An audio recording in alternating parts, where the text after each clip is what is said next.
Irmãos, eu quero convidá-los a abrirem suas Bíblias em Juízes, livro dos Juízes, capítulo 3, versos 12 a 31.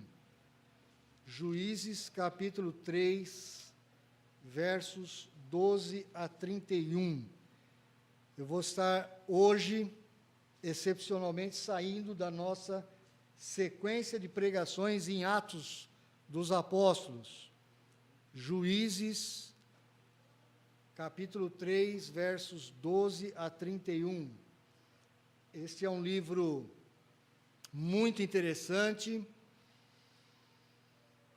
importante na Escritura como um todo, e é importante que nós, vez ou outra, nos cheguemos a ele. Eu vou ler Juízes no capítulo 3, versos 12 a 31. 12 a 31. Diz assim o texto: Tornaram então os filhos de Israel a fazer o que era mal perante o Senhor, mas o Senhor deu poder a Eglon, rei dos Moabitas, contra Israel, porquanto fizeram o que era mal perante o Senhor. E ajuntou consigo os filhos de Amon e os amalequitas, e foi, e feriu a Israel, e apoderaram-se da cidade das palmeiras. E os filhos de Israel serviram a Eglon, rei dos Moabitas, 18 anos. Então os filhos de Israel clamaram ao Senhor, e o Senhor lhes suscitou libertador, Eude, homem canhoto, filho de Gera, benjamita. Por intermédio dele enviaram os filhos de Israel tributo a Eglon, rei dos Moabitas. Eude fez para si um punhal de 2 gumes, do comprimento de um côvado, e cingiu-o debaixo das suas vestes, do lado direito. Levou o tributo a Eglon, rei dos Moabitas. Era Eglon homem gordo. Tendo entregado o tributo, despediu a gente que o trouxera e saiu com ela. Porém, voltou do ponto em que estavam as imagens de escultura ao pé de Gilgal e disse ao rei: Tenho uma palavra secreta a dizer-te, ó rei. O rei disse: Cala-te. Então todos os que lhe assistiam saíram de sua presença. Eude entrou numa sala de verão, que o rei tinha só para si, onde estava assentado, e disse: Tenho a dizer-te uma palavra de Deus. E Eglon se levantou da cadeira. Então, Eude, estendendo a mão esquerda, puxou seu punhal do lado direito e lhe cravou no ventre, de tal maneira que entrou também o cabo com a lâmina. E porque não o retirou do ventre, a gordura se fechou sobre ele, e Eude, saindo por um postigo, passou para o vestíbulo, depois de cerrar sobre ele as portas, trancando-as. Tendo saído, vieram os servos do rei e viram, e eis que as portas da sala de verão estavam trancadas. E disseram: Sem dúvida está ele aliviando o ventre na privada da sala de verão. Aborreceram-se de esperar, e como não abria a porta da sala, tomaram da chave e a abriram, e eis seu senhor estendido, morto em terra. Eude escapou enquanto eles se demoravam, e tendo passado pelas imagens de escultura, foi para Seirá. Tendo ele chegado, tocou a trombeta nas montanhas de Efraim, e os filhos de Israel desceram com ele das montanhas, indo ele à frente. E lhes disse: Segui-me, porque o Senhor entregou nas vossas mãos os vossos inimigos, os moabitas, e desceram após ele, e tomaram os vales do Jordão contra os moabitas, e a nenhum deles deixaram passar, naquele tempo, feriram dos moabitas uns 10.000 homens, todos robustos e valentes, e não escapou nem sequer um. Assim foi Moabe subjugado naquele dia, sob o poder de Israel, e a terra ficou em paz 80 anos. Depois dele foi Sangar, filho de Anate, que feriu 600 homens dos filisteus com uma aguilhada de bois, e também ele libertou a Israel.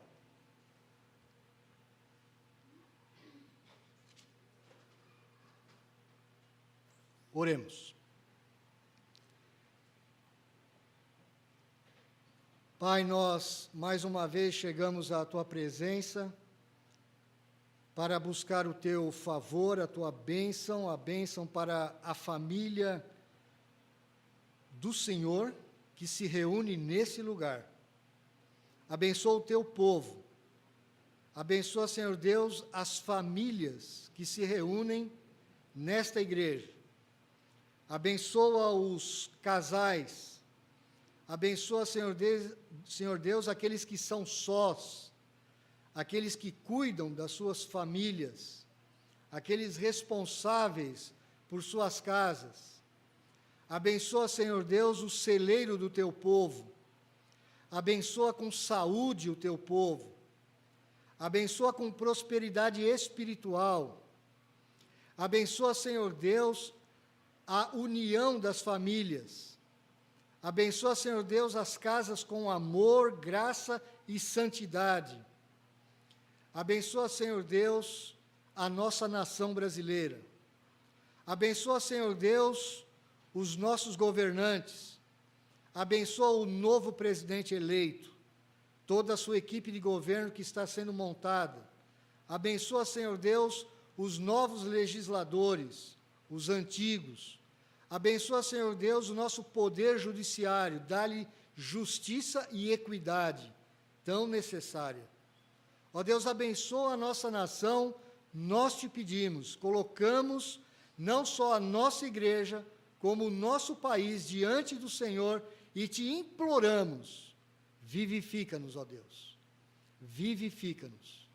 Traz a tua bênção que enriquece, a tua bênção que traz paz, a tua bênção que traz pureza, a tua bênção que traz santidade de vida, a tua bênção que traz a nós o compromisso de glorificar o nome do teu Filho. É em nome dele, do Senhor Jesus Cristo, que nós oramos. Amém.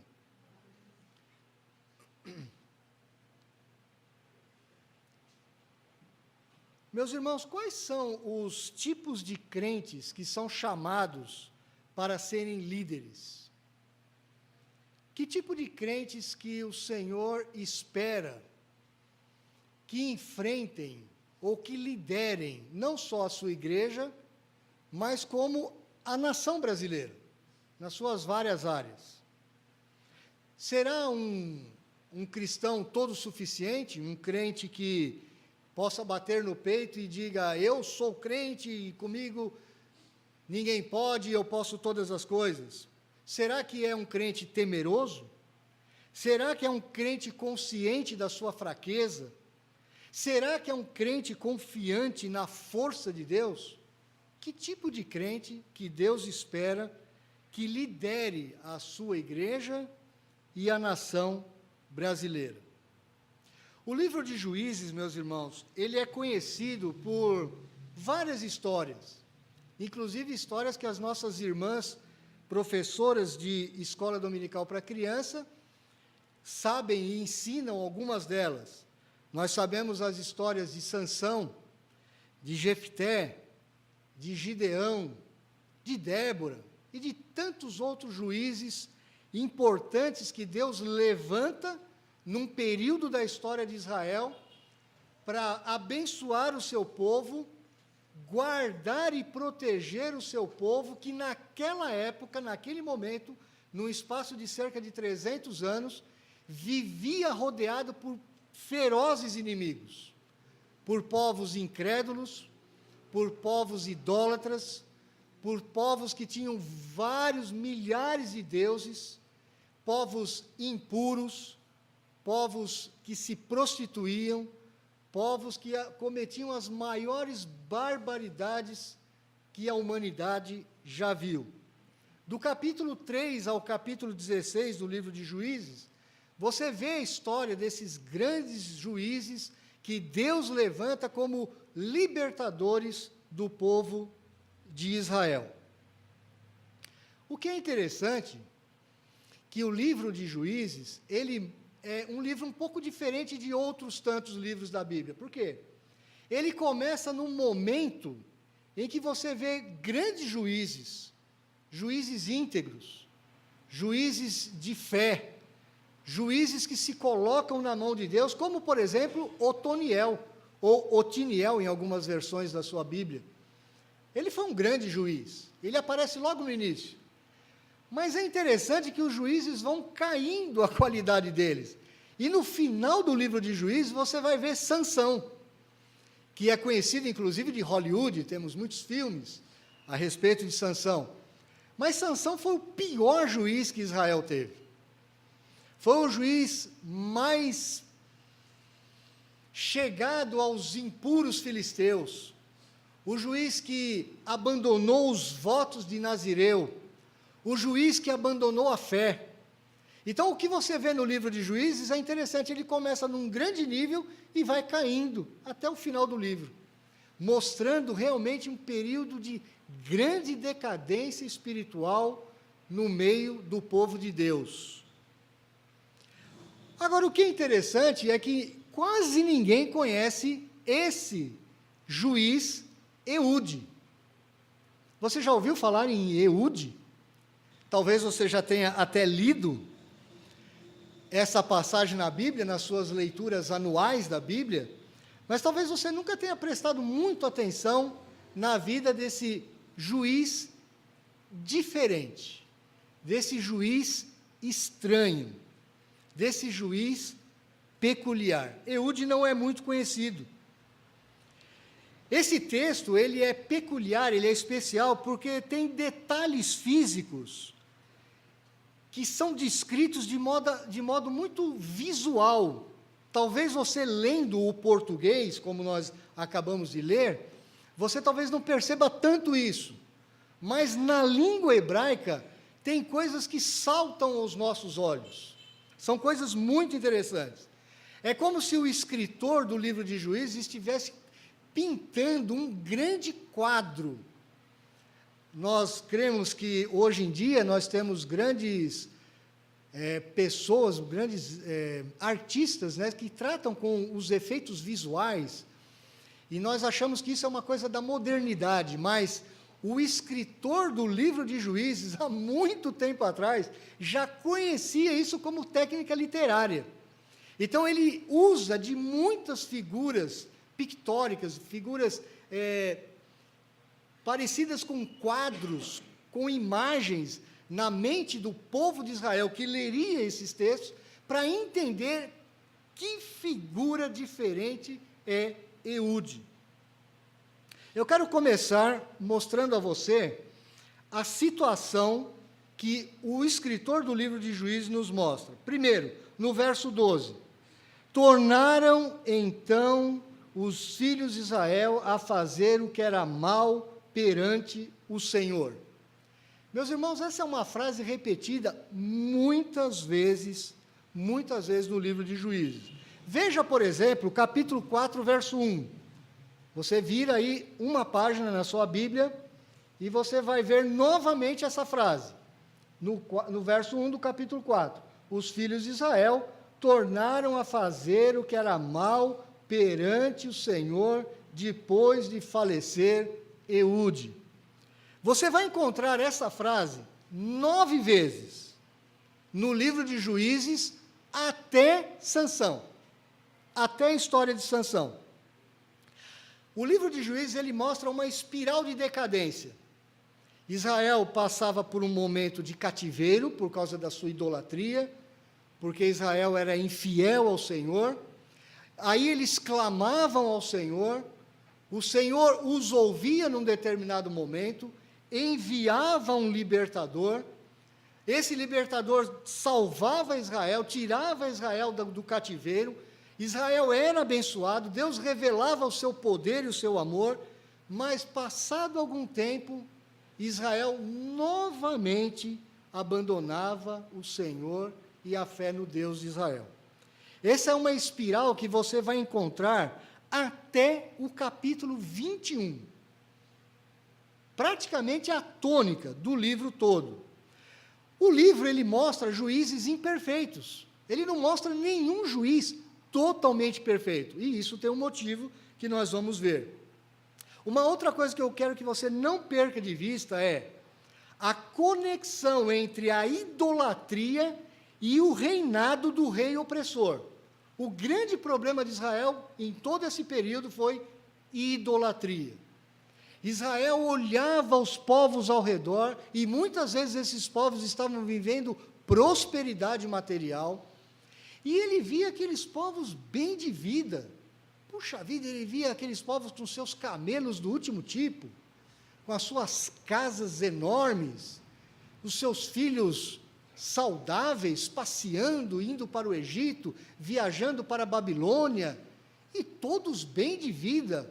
E o povo de Israel olhava aqueles povos ao redor e falava assim, será que os deuses daqueles povos não são mais poderosos ou mais cuidadosos com eles do que o nosso Deus, o Deus Yahvé, o Deus de Israel, o Deus único de toda a terra? E muitas vezes eles ficavam nessa inveja, e muitas vezes adotavam os ídolos daqueles povos. Veja no capítulo 3, versos 7 e 8, agora você volta um pouquinho mais para trás agora.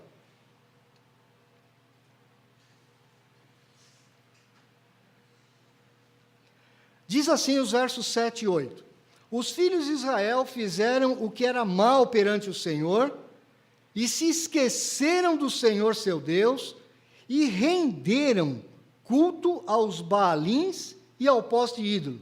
E o verso 8, então a ira do Senhor se acendeu contra Israel, e ele os entregou nas mãos de Cusã-Risataim, o rei da Mesopotâmia, e os filhos de Israel serviram a Cusã-Risataim 8 anos.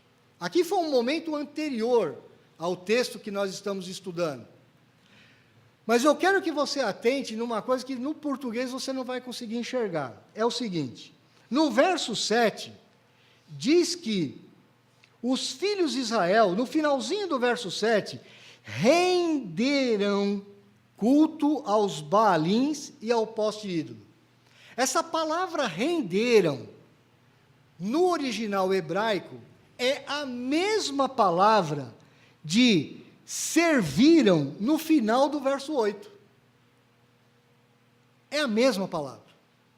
Ou seja, o livro de Juízes, ele mostra o tempo todo que, quando Israel servia ou rendia culto aos ídolos, se identificava com os ídolos, eles passavam a ser escravos de um rei opressor. Isso é uma tônica no livro de Juízes. O rei estrangeiro, ele era uma representação visível da troca de Deus por parte do povo. Prestem bem atenção nessa frase, eu vou repeti-la. O rei estrangeiro era uma representação visível da troca de Deus por parte do povo. Adoravam um outro ídolo, o Senhor lhes dava um novo rei opressor que os escravizava. Nesse trecho, nós vemos em Eglon, e isso se torna muito visual, principalmente nesse texto. Voltando ao verso 12 do texto que nós lemos, capítulo 3, verso 12. Primeiro, Deus dá poder para Eglon. Olha que interessante o começo do verso 12. Tornaram então os filhos de Israel a fazer o que era mal perante o Senhor, mas o Senhor deu poder a Eglon, o rei dos Moabitas. Quem que deu poder para o rei? Eglon, o Senhor. E preste mais atenção num detalhe. Esse Senhor que você está lendo aí, ele está em letras maiúsculas. Isso é importante. Aqui está o nome de Deus, o nome pactual de Deus com Israel, Yahvé. Se você já ouviu falar nessa palavra, esse é o nome de Deus gravado aqui em hebraico. O Yahvé, o Deus da aliança de Israel, deu poder ao rei Eglon sobre Israel. A palavra Eglon, ela também é muito interessante. Ela significa um javali grande, ou um porco grande. Eglon era um homem muito gordo, muito grande. Você dê uma olhadinha, por exemplo, no verso 17. O final do verso 17 que nós lemos. Eu não sei se você, quando leu, não achou estranho isso, mas não é à toa. No final do verso 17 está escrito assim: era Eglon um homem gordo. Ele enfatiza o próprio nome, que quando o judeu lia o nome, ele já sabia. O nome Eglon significa um javali grande, um porco grande. Ele era um homem imenso, imenso. Isso é importante para você entender o contexto. Mas Deus é que dá poder a Eglon. Eglon não conquistou esse poder do nada. O escritor é muito claro nisso. Agora, veja que no final do verso 13, o poder que Deus dá a Eglon faz com que Eglon se ajunte com outros povos que são os amonitas e os amalequitas. Ele vai e fere a Israel e apoderaram-se da cidade das palmeiras. Sabe qual é a cidade das palmeiras? Jericó. Jericó é a cidade das palmeiras. E por que ele fala cidade das palmeiras e não chama Jericó aqui? Não dá nome a Jericó? Ele está fazendo um jogo de palavras aqui para nós entendermos o seguinte: Jericó era a cidade que simbolizava a grande conquista de Deus dos povos inimigos. Quando Deus dá a vitória a Israel na conquista de Jericó. Foi uma conquista milagrosa. Todos nós sabemos da história. Foi um portento de Deus, um ato portentoso, onde Deus conquista Jericó para o povo de Israel. Agora o que está acontecendo?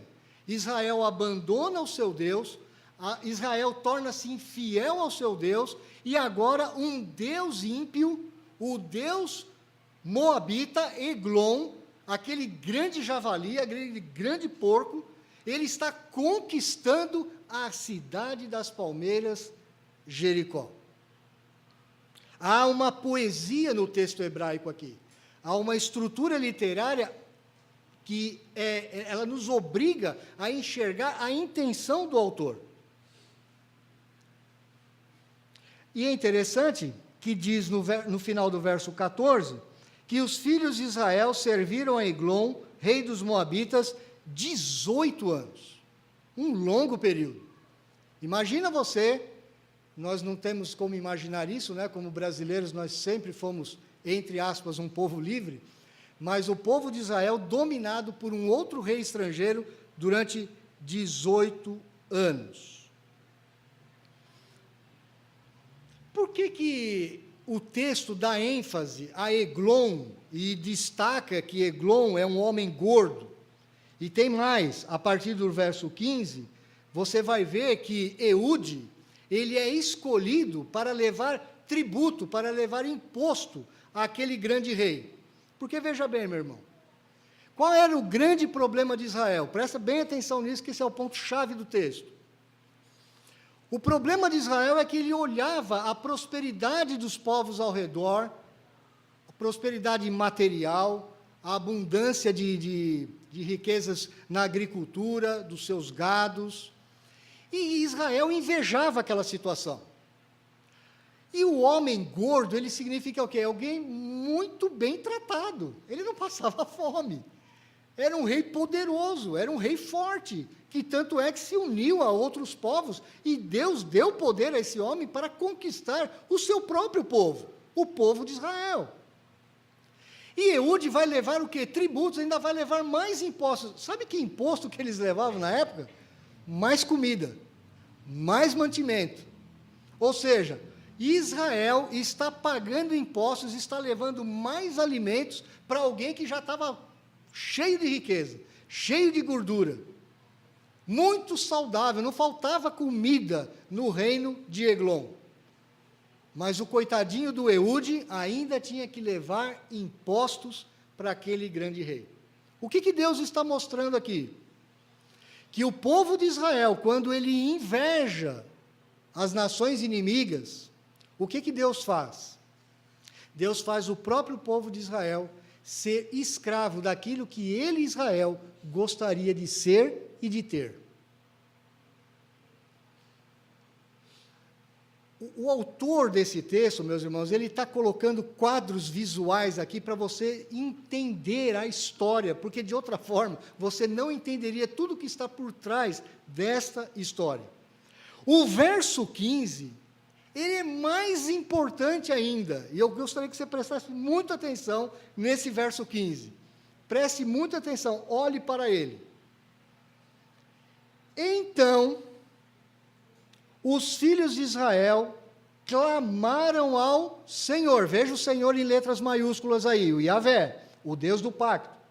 E Yahvé, o Deus do pacto, lhe suscitou um libertador, Eude, homem canhoto. Quando você leu isso aqui, você não parou para perguntar, mas que raio que tinha que falar que o cara é canhoto? Você pensou nisso ou não? Você não estranhou? Irmão, quando você estranhar uma coisa na Bíblia, não está ali por acaso. Tem um motivo, você tem que cavocar e descobrir. Bom, primeiro, não existe a palavra canhoto no hebraico. Não existe essa palavra no hebraico. Canhoto, como nós temos no português. O que existe nessa palavra aqui é alguém que tem a mão direita mirrada, ou machucada, ou doente, ou talvez até sem mão. Ele tinha um problema na mão direita. Por isso, o tradutor, que não tinha uma frase, ele não quis fazer uma frase toda, ele então escreveu canhoto, mas não tem a palavra canhoto no hebraico, não existe. Até porque, vocês sabem disso, até muito pouco tempo atrás, a Dulciane deve lembrar disso, principalmente lá no norte, a palavra canhoto, os nordestinos conhecem, vem do cão. É originário do cão, não é assim, Dulciane?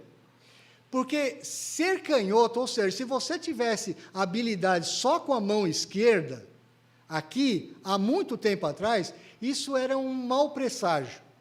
Significava que você podia ter parte com o cão. Tanto é que os pais antigos faziam o que quando a criança escrevia com a mão esquerda? Não, minha amiga, não pode escrever com a mão esquerda, tem que escrever com a mão direita. Obrigava a criança a escrever com a mão direita. Alguém viu isso aqui já? Só que não tinha esse tipo de conceito em Israel, embora a maioria das pessoas sempre foram destras, em toda a história da humanidade. Mas sempre existiram canhotos. Mas o autor, ele coloca essa palavra canhoto, e você vai ver que é muito interessante. Ele está colocando a palavra falando assim, olha, o Eude, ele era um camarada diferente, porque todo juiz que Deus levantava em Israel era um guerreiro, era gente forte, era gente parruda. O cara tinha que ter as duas mãos, os dois pés, um cara atlético, um cara robusto, tinha que ser um juiz, o juiz normalmente era assim. Mas o Eude era um camarada que tinha a mão mirradinha, imagina. Como é que um cara desse vai ser juiz? E o juiz aqui não é juiz de judiciário nosso. O juiz aqui era um líder militar, era um líder político, era um governador, era o cara que ia levar os exércitos para a luta. Essa é a ideia de juiz no livro de Juízes. Imagina um guerreiro com a mãozinha mirrada, ou talvez até sem mão, com um toquinho. Mas Olha como é maravilhoso esse texto. Ele era um homem canhoto, filho de Gera, benjamita. Você sabe o que significa a palavra benjamita?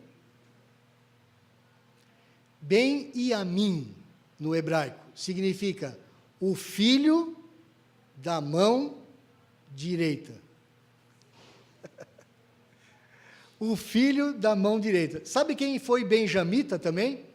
Que vai aparecer lá no futuro? Saul. Saul era um rei benjamita. Ele era da tribo de Benjamim. A palavra Benjamim significa isso. Ben é uma palavra que no hebraico significa filho. Lembra da brincadeira que fizeram aí durante a política aí, esse ano? Ben-Hadad. Lembra do Ben-Hadad, a brincadeira que fizeram pela internet? Ben-Hadad significa filho de Hadad, que era um rei sírio. Então, o Ben significa filho. Ben-Yamim era o filho da mão direita. O canhotinho, que tinha mão mirradinha ou não tinha mão direita, era filho da tribo da mão direita? Esse cara é improvável. Como é que esse cara vai libertar alguém? Como é que Deus está levantando um homem como esse? Mas tem mais. Diz o texto logo a seguir: por intermédio dele enviaram os filhos de Israel tributo a Eglon, rei dos Moabitas. Sabe essa expressão, por intermédio dele? Sabe o que significa no hebraico? Pelas mãos dele. O tradutor, como ele não estudou o texto, ele não fez a melhor tradução, ele poderia ter feito isso, pelas mãos de Eude. Os filhos de Israel mandaram os tributos para Eglon. 3 vezes a palavra mão aparece só nesse versículo. Só nesse versículo. E isso é importante você notar. O homem da mão direita mirrada, por isso traduzido como canhoto, filho da tribo chamada os filhos da mão direita, por meio das mãos dele, Deus, ou antes disso, os filhos de Israel enviam esse homem para levar tributos ao rei de Eglon, ou o Eglon, o rei dos Moabitas, o rei gordo.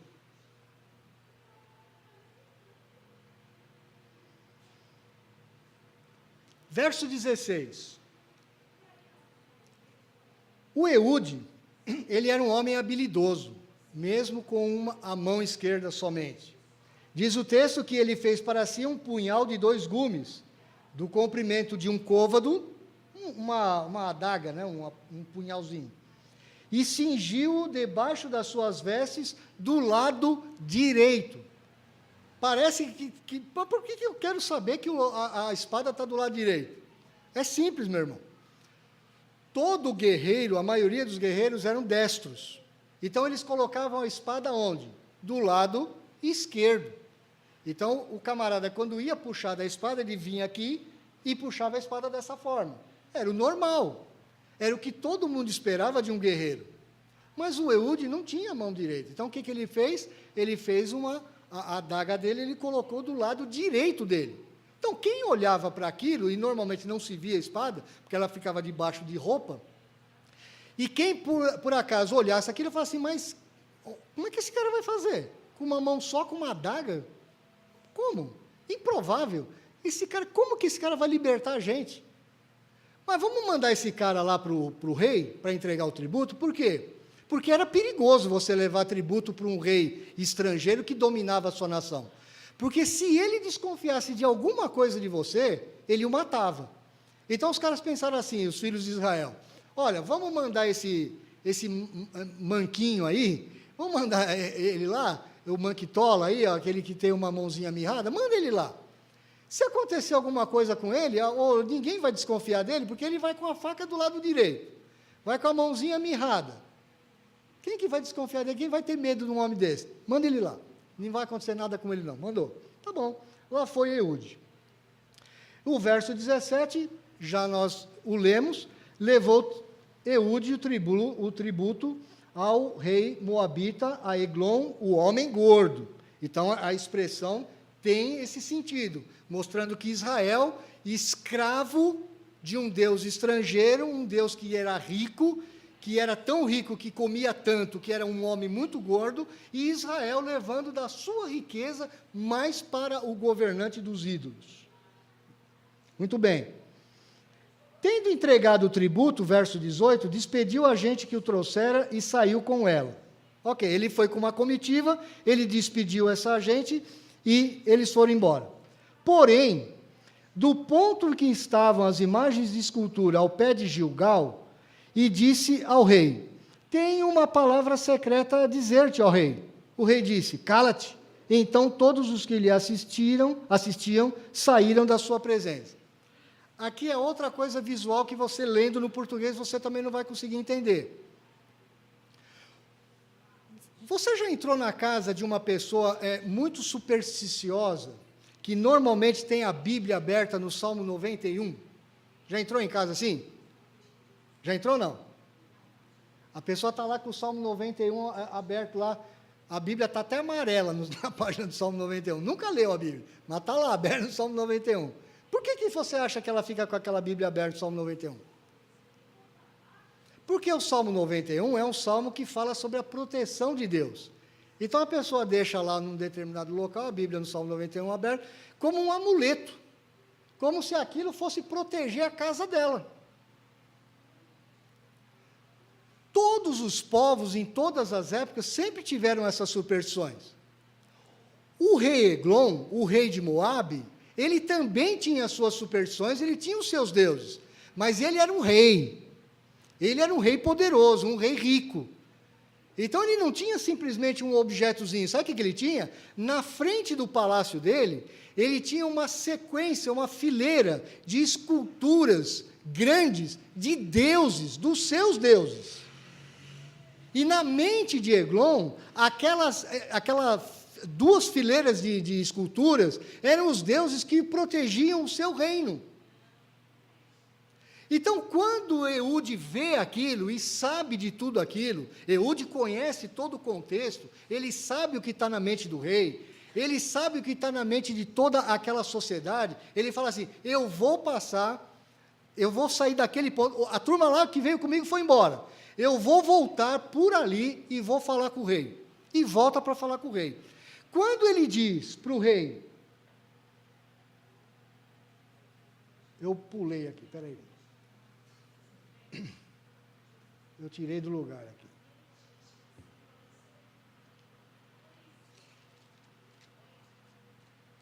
Quando ele volta para falar com o rei, ele diz assim: olha, eu tenho uma palavra secreta a dizer-te, ó rei. O rei disse: cala-te. Por que ele falou isso? Porque ele pensou o seguinte: esse cara teve uma atitude estranha, ele estava voltando, de repente ele voltou, passou pelo meio dos meus deuses, e diz que tem uma palavra para mim, uma palavra secreta. O que ele pensou? Ele tem uma revelação dos meus deuses para mim. Então ele falou: não, fica quieto, não fala nada, você vai falar essa palavra só para mim. E as outras pessoas que estavam em volta, os seus guardas, os seus protetores, foram embora, saíram de lado, saíram da sua presença. Aí o verso 20 diz assim: Eude entrou numa sala de verão, que o rei tinha só para ele, não era para ninguém entrar lá, só os seguranças, vez ou outra, onde estava sentado, e disse: olha o que o Eude falou para ele: tenho a dizer-te uma palavra de Deus. Como é que está esse Deus na sua Bíblia? O Deus que normalmente você vê na Bíblia, né? Com letras minúsculas. Por quê? Por quê? Ele não vinha falando o tempo todo o Senhor, Yahvé, o nome pactual do Deus de Israel? Yahvé, Yahvé, Yahvé, Senhor, Senhor, Senhor. Não vinha o tempo todo, o escritor não estava escrevendo isso? Por que ele falou agora Deus? Isso é muito importante que você entenda. Essa palavra Deus, em letras minúsculas, ela traduz uma outra palavra que se refere ou o Deus de Israel, ou os deuses dos povos, que é a palavra Elohim. Elohim. Elohim é uma palavra no hebraico que ela tem um significado plural. Então, por exemplo, quando os povos daquela época queriam se referir aos seus deuses, eles falavam o nosso Elohim. Porque essa palavra significava tanto os deuses dos povos, os ídolos, como o Deus de Israel. Só que veja bem, Eude agora fala assim, eu tenho uma palavra de Deus em minúsculo. Ele não está falando o nome do Deus pactual. Ele não está falando Yahvé. Eu tenho uma palavra de Elohim para falar para você. Por que ele usou isso? Qual é essa estratégia de Eude? O rei vai querer ouvir o que eu tenho para dizer agora mais ainda. Porque ele passou no meio das estátuas dos meus deuses, os meus protetores espirituais. Eu estava aqui com os meus guardas, os meus protetores materiais, e ele ainda vem falar que tem uma palavra de Elohim para mim, dos deuses para mim. Eu quero ouvir. Eu tenho todo interesse em ouvir. E veja o que acontece. Depois, logo a seguir, e Eglon se levantou da cadeira. Rei nenhum se levantava da cadeira para ouvir um plebeu. Podia ser profeta, podia ser quem for, líder, juiz. O rei não levantava da cadeira. O rei só ficava sentado ouvindo. O levantar-se da cadeira é porque ele reconhecia mesmo, ele sabia que o Eude traria realmente uma palavra dos deuses para ele. Por isso ele se levanta da cadeira. Agora imagina a cena. Um homem imenso, talvez um homem com mais de 2 metros de altura, enorme, perto de um pequenininho com uma mão mirradinha. Olha a cena, enxerga a cena. Ele se levantou da cadeira. O que diz logo a seguir? Então Eude, estendendo a mão esquerda, olha como que o texto é lindo, a literatura do texto. Ele estende a mão esquerda, que era a mão que ele tinha habilidade, puxou o seu punhal do lado direito e lhe cravou no ventre, de tal maneira que entrou também o cabo com a lâmina, e porque não o retirou do ventre, a gordura se fechou sobre ele, e Eude, saindo por um postigo, passou para o vestíbulo, depois de cerrar sobre ele as portas, trancando-as. Uma cena inusitada. O rei não imaginava que um homem pequenininho, com uma mão somente, fosse tão rápido, tirasse uma adaga, tirasse um punhal do lado direito que ninguém esperava, um homem daquele tamanho, e ele enfiou aquela adaga com toda a força no meio das banhas daquele homem, de tal forma que a própria adaga sumiu no meio das banhas. Olha o tamanho do homem.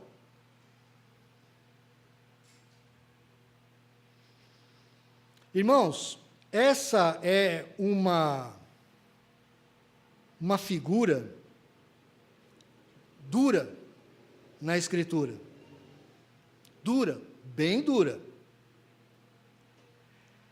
Essa é uma figura para mostrar que o Deus de Israel, ele está usando um homem improvável, um libertador improvável, um salvador improvável, uma pessoa até certo ponto fraca, uma pessoa até certo ponto sem muitos recursos, para destruir o grande opressor do povo de Deus, que era o rei Eglon. O movimento não estava previsto. O rei estava totalmente seguro na sua sala de verão. O rei dispensou a sua guarda protetora, mas o rei estava consciente de que os seus deuses o estavam protegendo. É isso que você tem que entender no texto. O texto tem uma mensagem espiritual aqui. Aquele homem, aquele grande rei, ele estava esperando que realmente os seus deuses estivessem dando uma palavra para ele. A palavra veio, mas não dos seus deuses, porque os seus deuses, na verdade, nunca existiram. E naquele momento, na cabeça de uma pessoa daquele povo, os deuses abandonaram o rei. Mas quem responde para aquele Deus, para aquele rei ímpio, para aquele rei idólatra, para aquele rei opressor, foi o verdadeiro Deus de Israel, o Yahvé, o Deus pactual de Israel, o Deus que prometia para Israel: eu vou cuidar de você, eu vou te libertar, quando você clamar a mim, quando você me buscar, eu vou ser o seu verdadeiro libertador, e eu vou usar situações, circunstâncias as mais improváveis. Eu vou usar um homem maneta, um homem com a mão mirrada, filho da tribo dos pais da mão direita. Eu vou, através das mãos dele, eu vou libertar o meu povo de Eglon. A mensagem era para a morte do rei. Essa era a mensagem de Deus para aquele homem. Um ataque não previsto derrotou o rei. Aquele rei foi descrito como uma pessoa asquerosa. As palavras aqui no hebraico, meus irmãos, elas dão a entender isso. E a coisa fica mais nojenta daqui para frente. Ela fica mais cruel daqui para frente. Prestem atenção ao que vai acontecer a seguir. O Eude fugiu. Ele não saiu pela porta por onde ele entrou. Ele saiu pela janela. Ele deu a volta naquela casa de verão e escapou. Voltou, vazou, como dizem os garotos hoje, né? Vazou, fugiu, escapou. Mas diz assim o texto a seguir, no verso 24: tendo saído o Eude, vieram os servos do rei e viram, e eis que as portas da sala de verão estavam trancadas. E disseram: sem dúvida, está ele aliviando o ventre na privada da sala de verão. Olha, é difícil até ler isso aí, não é? Rapaz, mas por que o cara vai falar disso? O cara estava aliviando o ventre na privada de verão, da sala de verão. Não é meio estranho? Mas não tem nada estranho na Bíblia, meu irmão. Nada estranho. Os servos daquele rei já sabiam, era comum, aquele homem que era gigante, que comia igual um porco, um javali gigante, ele passava muitas horas trancado, fazendo as suas necessidades, defecando. Por isso o texto diz que eles, sem dúvida nenhuma, eles sabiam: olha, ele está lá fazendo o número 2.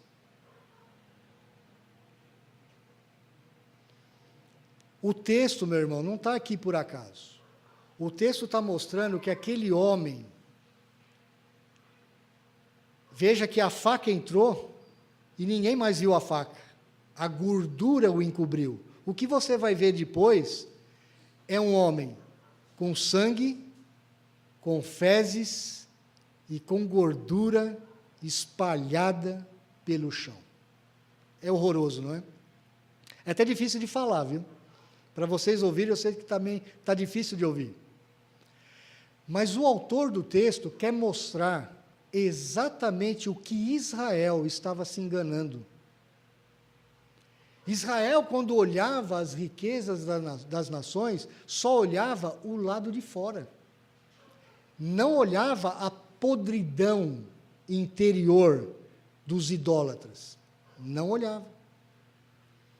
Quando Deus permite que o autor de Juízes coloque essas palavras tão grosseiras, tão nojentas, tão cruéis, Ele quer causar realmente o que você está sentindo aí. Asco, nojo. Nossa, que horror. Tem na Bíblia isso? Está aqui. Bom, só que ele demorou demais.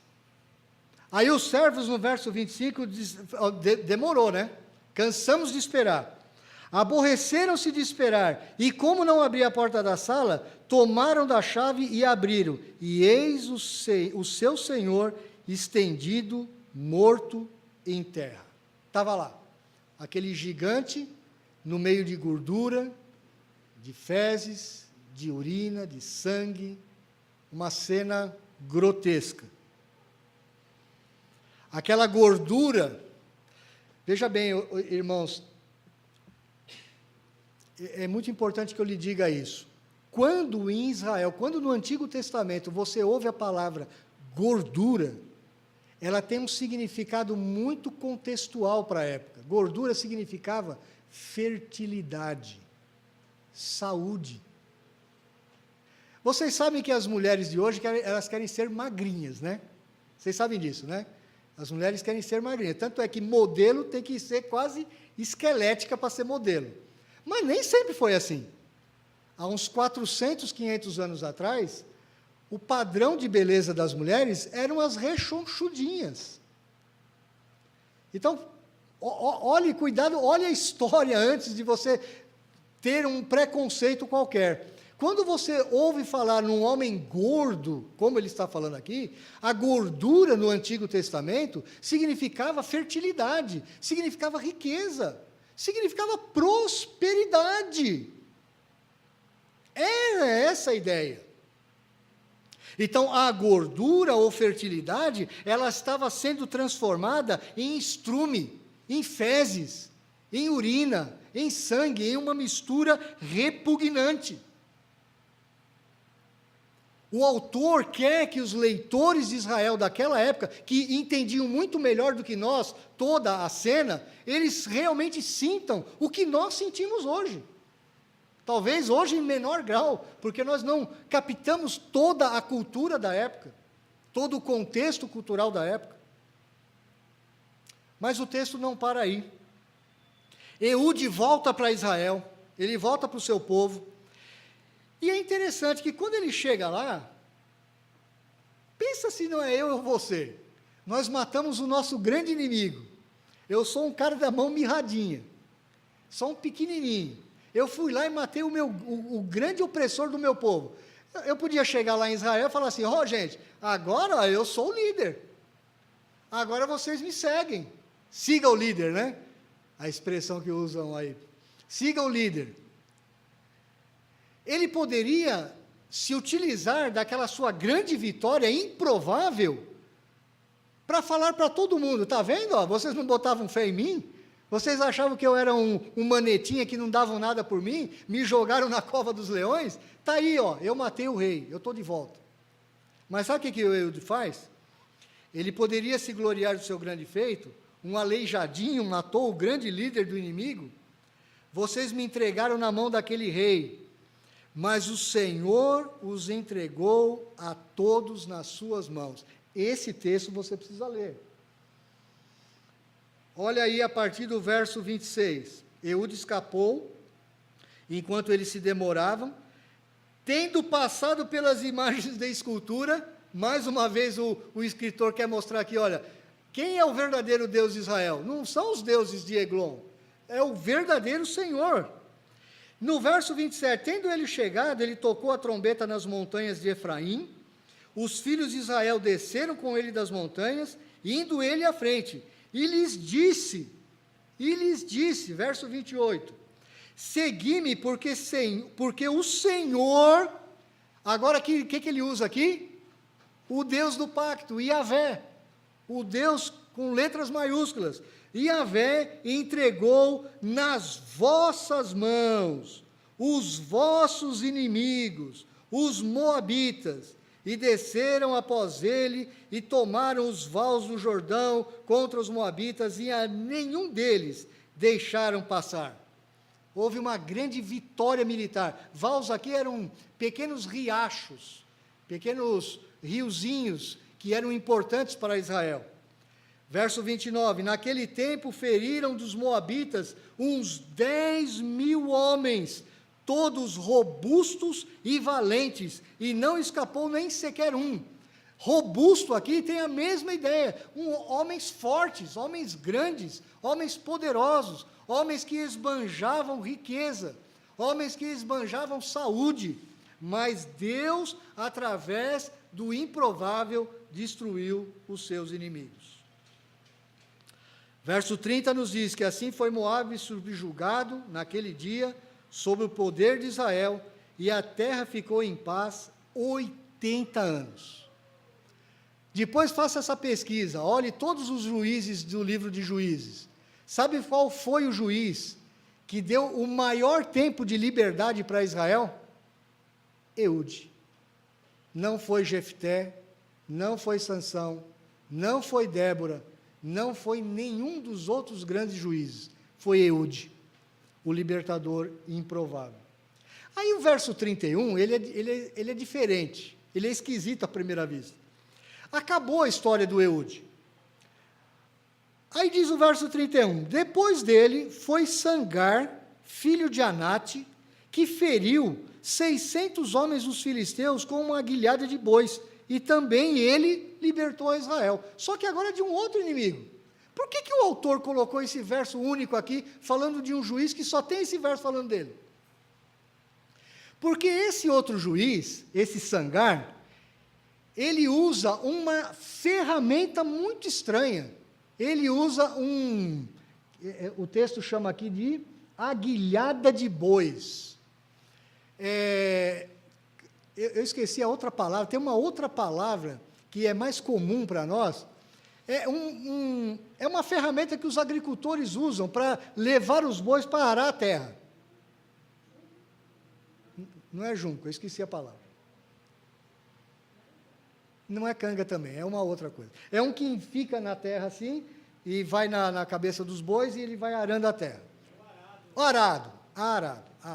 O arado, é isso mesmo, o arado. Você já viu, Samuel, você que era do campo, né? Você já viu alguém pegar um arado e lutar contra um exército? Já viu coisa mais doida no mundo? Por que o autor do texto coloca isso aqui? Para mostrar, meus irmãos, que o verdadeiro libertador do povo de Deus, ele é o próprio Deus. E ele usa um libertador improvável e um outro libertador com uma ferramenta mais inconveniente possível, um arado de bois.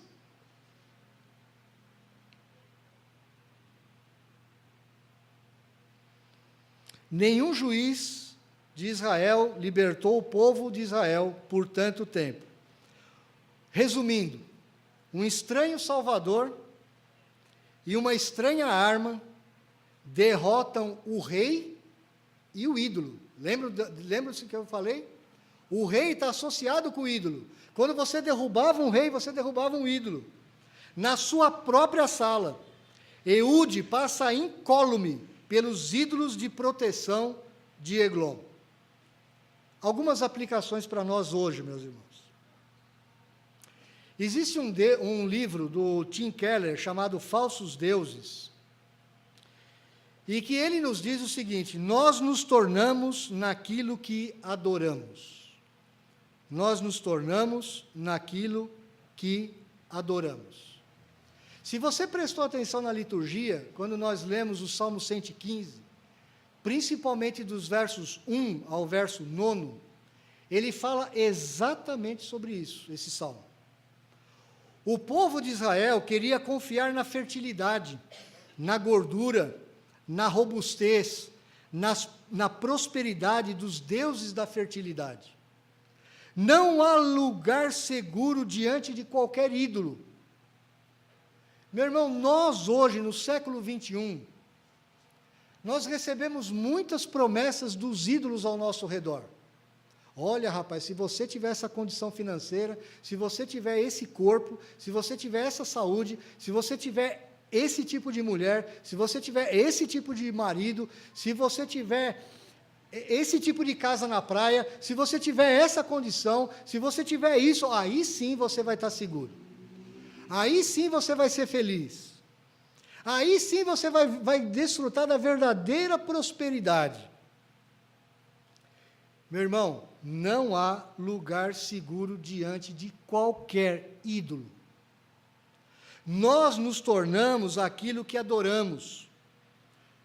Se você adorar a sua família, no lugar de Deus, você talvez se pareça muito com a sua família, mas você não vai se parecer com o seu Criador.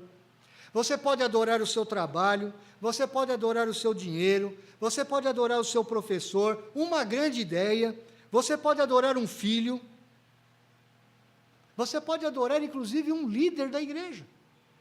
Você quer ver uma coisa? Os mais antigos aqui conheceram Caio Fábio de Araújo Filho. Caio Fábio foi um grande pastor presbiteriano, um grande líder da igreja presbiteriana e líder nacional, reconhecido até por várias áreas da nossa sociedade.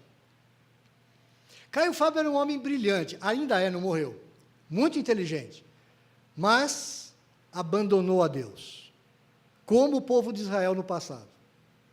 O que é interessante é que quando Caio Fábio estava no topo, quando Caio Fábio era admirado por todos, com quase unanimidade, Caio Fábio naquela época usava um cavanhaque. Lembra-se disso, Luciene? Você sabe que muitos pastores presbiterianos começaram a deixar cavanhaque para se parecerem com Caio Fábio? Os mais novos talvez não tenham visto isso, mas eu vi. Nós podemos adorar, meus irmãos, as coisas mais esquisitas e podemos confiar nessas coisas no lugar do Deus Criador.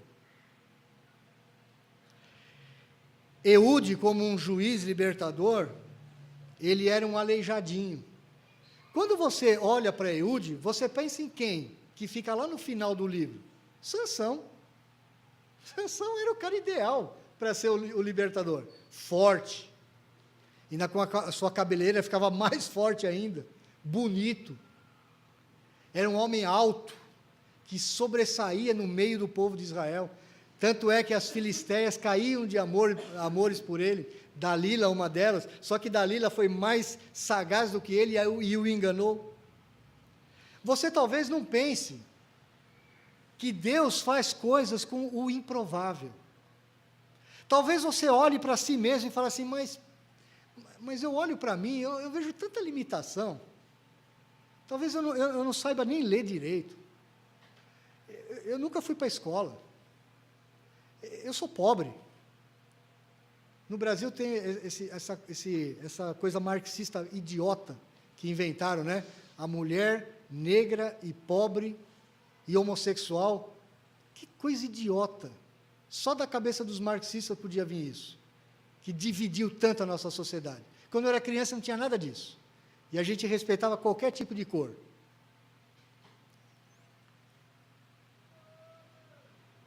Meus irmãos, não tem limitação para o que Deus pode fazer na minha vida e na tua vida. Não tem. Ele usa as pessoas mais improváveis e os instrumentos mais improváveis. Porque Ele quer fazer as coisas para mostrar que é Ele que pode fazer. Essa história fala disso. Mas ela fala muito mais.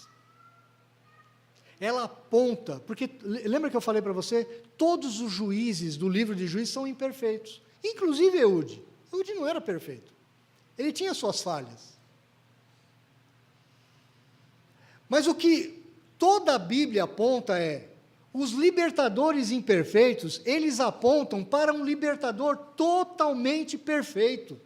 Um que te liberta não só do rei opressor, não só do poder público, ou do poder econômico, ou do poder social opressor, mas ele te liberta do pior inimigo que você tem, daquele que mais te castiga, daquele que mais te escraviza, que é o pecado.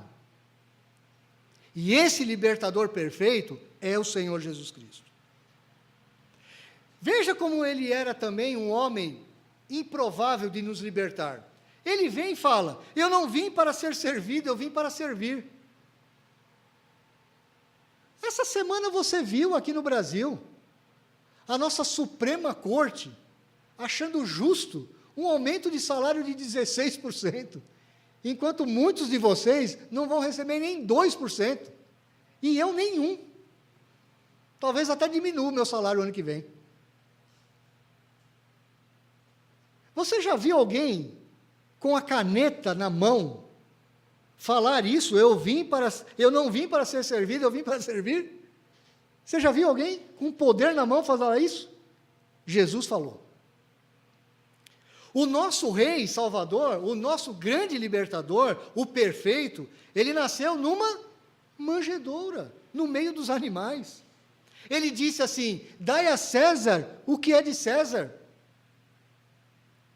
Um momento na vida de Jesus, alguém perguntou para ele: tu és o que havia de vir ou devemos esperar outro?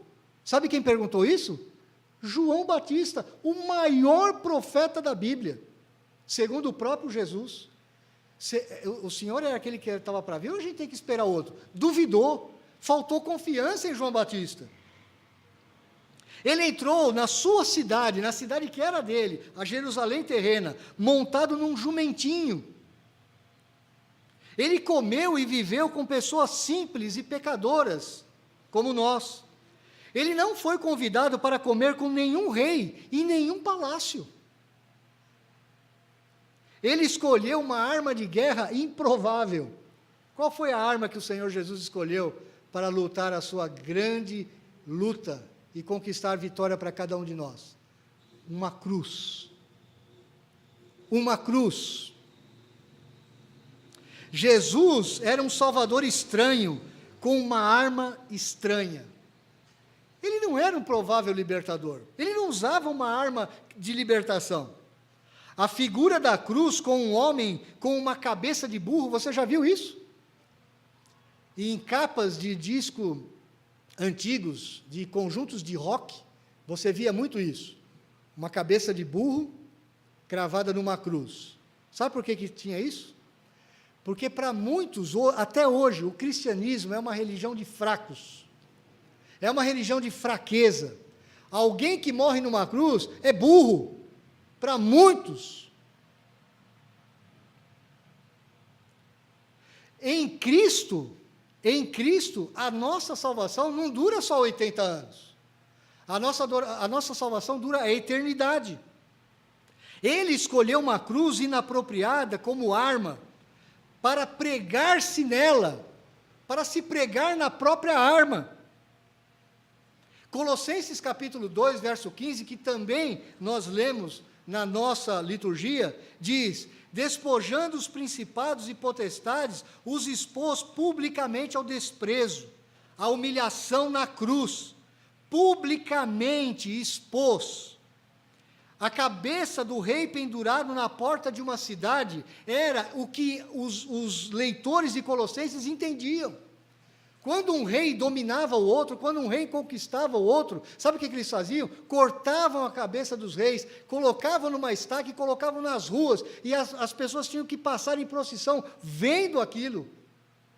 A Bíblia diz que o Senhor Jesus Cristo, quando Ele morre na cruz, Ele destruiu todas as potestades, todos os dominadores do pecado, do mundo das trevas, na nossa vida. Ele os expôs ao desprezo. É como se ele tivesse pego a cabeça de cada líder espiritual maligno desse mundo e tivesse colocado preso as suas cabeças nas ruas, para que nós vejamos. Você pode ver isso espiritualmente. Não há nada que possa limitar você, meu irmão. O Senhor Jesus Cristo já nos conquistou a maior libertação que o mundo já viu. Cristo é o juiz perfeito, sem defeito, e Ele escolheu uma cruz como arma. Ele nos libertou para todo sempre. O pecado não pode e não deve te dominar. O pecado é o maior escravizador, é o maior opressor da sua vida. Não é a sua pobreza, não é a sua limitação cultural, não é a sua limitação física, não é porque você tem um marido ou uma esposa não muito bom como você imaginou. Não é nada disso. A única coisa que pode limitar você é o pecado que tenta te escravizar, que tenta te limitar, que tenta fazer você menor. Israel queria ser como Eglon. Mas nós, Igreja do Senhor Jesus Cristo, queremos ser como o nosso Salvador, o Senhor Jesus Cristo. Ele é o verdadeiro libertador.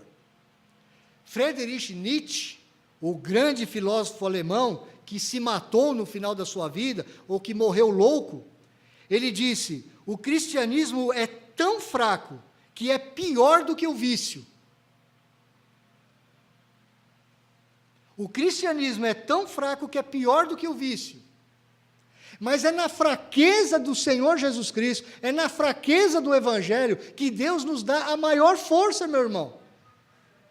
Você é forte porque você tem o Evangelho do Senhor Jesus Cristo no seu coração. Muitos hoje adoram Nietzsche.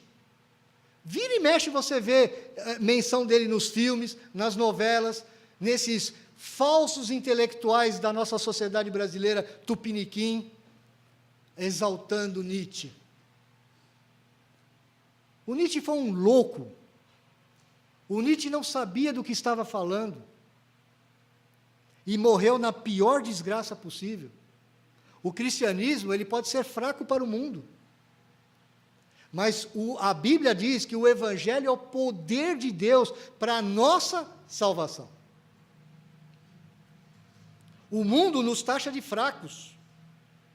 Mas, meus irmãos, não procure ser igual ao mundo, mas seja igual a Deus.